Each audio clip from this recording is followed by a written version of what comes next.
2016, paulit-ulit kaming ginamit ng mga nasa pwesto sa sistemang ito.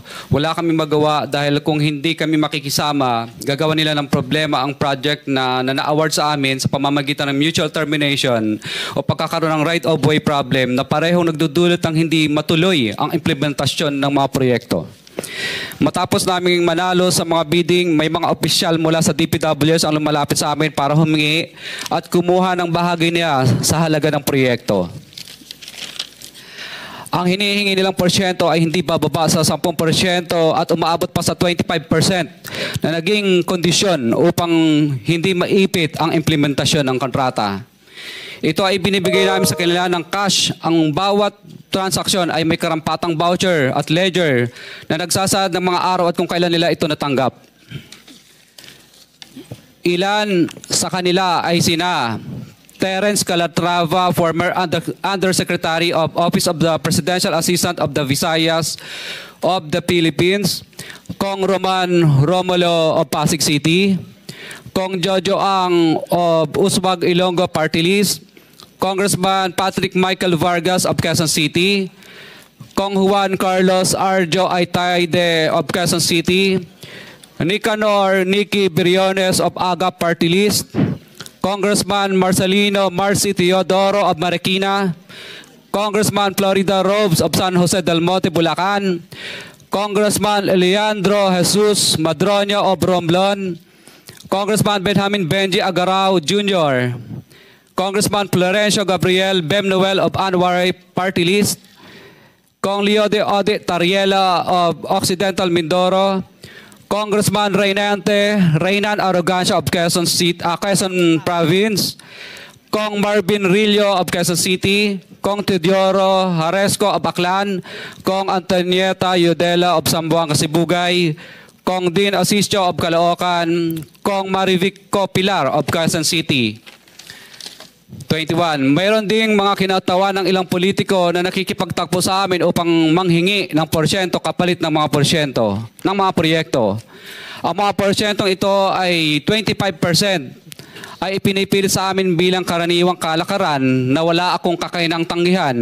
Ilan sa kanila ay sina Regional Director Eduardo Virgilio of DPWS Region 5, Director Ramon Ariola III of Unified Management UPMO, District Engineer Henry Alcantara, DPWS Bulacan First, Undersecretary Robert Bernardo, District Engineer Aristotle Ramos of DPWS Metro First, Pasig City, District Engineer Manny Bulusan of DPWS North, Manila Deo, District Engineer Edgardo C. Pingol of DPWS Bulacan Subdeo, District Engineer Michael Rosaria of DPWS Quezon Second Deo. Karamihan sa mga kawani ng DPWS na nabanggit sa itaas ay paulit-ulit na binabanggit ang delivery ng pera ay para sa kaisaldi ko na dapat at least 25%. Si Kong Marvin Rillo naman ay ilang beses na binabanggit ang pangalan ni Speaker Martin Romualdez bilang kanyang malapit na kaibigan. 25. Sa tuwing umiinom kami sa Wine Story, sa BGC at sa Shangri-La Mall, sinasabi pa ni Kong Rillo na lahat ng kanyang request para sa pondo ay galing pa mismo sa unprogram funds at insertion na inaaprubahan ni Speaker. Ang tao ni Marvin Rillo na si Bogs Magalong ang pumupunta sa amin para kunin ang pera sa aming opisina o sa Wine Story. Si Kong Jojo Ang naman, lagi ring binabanggit sa lahat ng project sa kanya ay papondo ni Speaker at ni Saldico. Mataas ang hinihingi sa project, dagdag pa niya, hindi naman lahat ng pera ay para sa kanya, kundi para kay Speaker at kay Saldico. Sa lungsod ng Pasig naman, lumapit sa akin ang DPW's project engineer na si Angelita Garucha para kolektahin ang parte ni Kong Roman Romulo sa flood control projects noong 2022.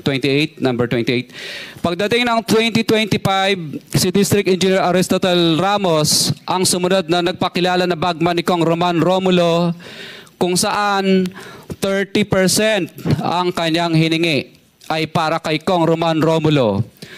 Sinabihan ko kay D.E. Ramos na masyado namang mataas, ngunit sinabi niya na walang magagawa dito dahil pondo ito galing sa unprogram funds at insertion galing sa taas. Sa ilang pagkakataon, ang mga politiko na personal na inabutan ng halaga ayon sa hinihingi nilang porsyento mula sa proyekto Ang pagbabayad na ito ay hindi naman kagustuhan kundi isang hakbang na ginawa namin dahil sa matinding panggigipit. Ilan sa kanila ay sina Kong Antonieta Yudela kasama ang kanyang asawa, Kong Marvin Rillo of Quezon City, Kong Nikki Briones of Aga Party List, Arturo N. Atayde, ama ni Kong Arjo Atayde, Kong Florencio Gabriel Bem Noel of Anwaray Party List, Kong Eliandro Jesus Madroño of Romblon, Kong Benjamin Benji Agarao Jr.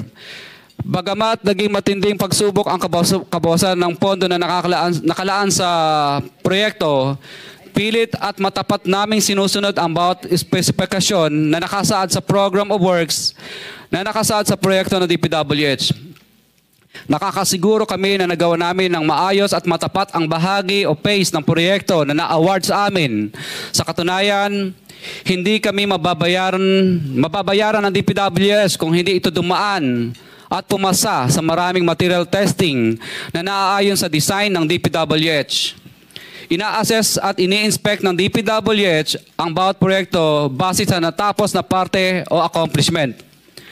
Napilitan kami na i-absorb ang kabawasan na ito na nagdudulot ng maliit na kita o pagkalugi sa ilang projects.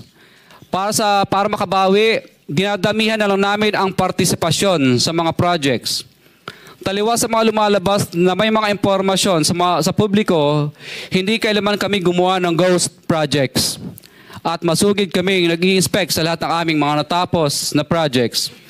Handa po kaming tumistigo ng walang pilit at kusang loob bilang state witness at sabihin ang lahat ng nangyayaring katiwalaan ng Kamara, DPWH at iba pang mga kawani ng gobyerno upang gawin ang tama. Kami ay lubos na humihingi ng tulong sa Senate Blue Ribbon Committee na pinamumunuan ng buting Chairman Senator Dante Marcoleta at kay President Bongbong Marcos para sa proteksyon at seguridad ng aming pamilya. Ang salaysay na ito ay kusang loob namin ginawa at walang sino mang pumilit na gawin ito. Sa katotohanan ng lahat ay nilagdaan namin ang salaysay na ito ng kusang loob at walang